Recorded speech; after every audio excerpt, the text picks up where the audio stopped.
Est-ce que tu sais que pour les réseaux criminels, l'art peut être à la fois une source directe de revenus et un instrument de blanchiment d'argent? Pourquoi? Comment? Quelle protection mettre en place? Tu as 2 minutes, reste avec moi, je te raconte tout ça. Dans des recherches récentes, deux professeurs de l'EDEC, Gargana Gincheva et Bertrand Monet, analysent la vulnérabilité du marché de l'art face au crime organisé. Ils formulent également des propositions pour lutter contre ce fléau. Si le blanchiment fonctionne si bien dans le secteur de l'art, ce n'est pas un hasard. Lorsqu'un domaine combine opacité et anonymat, c'est-à-dire qu'on peut acheter une œuvre sans dévoiler son identité, il se retrouve particulièrement exposé au crime organisé. C'est le cas pour le marché de l'art qui repose sur des ventes confidentielles, voire privées, appelées gré à gré, rassemble des multiples intermédiaires et peut proposer des prix avec des fortes variations. Ainsi, les œuvres originelles ou de faussaires sont vues comme un actif mobile, transportable, revendable et susceptible de servir de réserve de valeur. Ensemble, ces caractéristiques font du trafic d'œuvres d'art la troisième source de financement la plus lucrative pour les activités illégales, après la drogue et les armes.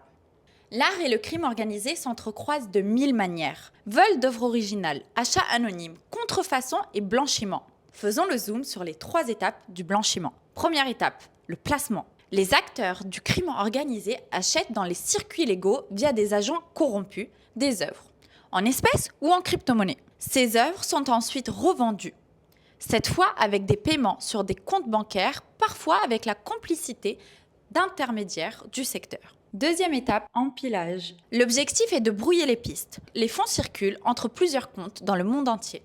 La spéculation, les ventes aux enchères et une certaine subjectivité de la valeur d'une œuvre jouent un rôle clé.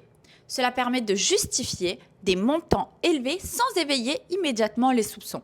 Troisième étape, l'intégration. L'argent réintègre ensuite l'économie sous forme d'actifs réguliers, investis généralement via des sociétés écrans, pour parfaire son intégration légale. L'argent est alors considéré comme propre. Depuis plusieurs années, la réglementation se renforce. Dans la directive européenne de 2021 ou l'Art Market Integrity Act de 2025 aux États-Unis, dès que l'on passe la barre des 10 000 € aux 10 000 $, finit l'anonymat. L'identité doit être vérifiée et les transactions tracées. Mais le compte n'y est pas encore. Pour que le marché de l'art retrouve sa crédibilité, les deux chercheurs estiment qu'il faut aller bien au-delà et instaurer une véritable culture de la transparence. Il faut aussi lutter contre la corruption dans les structures légales et renforcer le mécanisme de contrôle dans l'ensemble du secteur. Je suis Yousra, alternante au sein du service communication de l'EDEC. J'espère que cet éclairage t'a intéressé. Tu peux me donner ton avis en commentaire et je te mets le lien vers ces travaux en commentaire épinglé.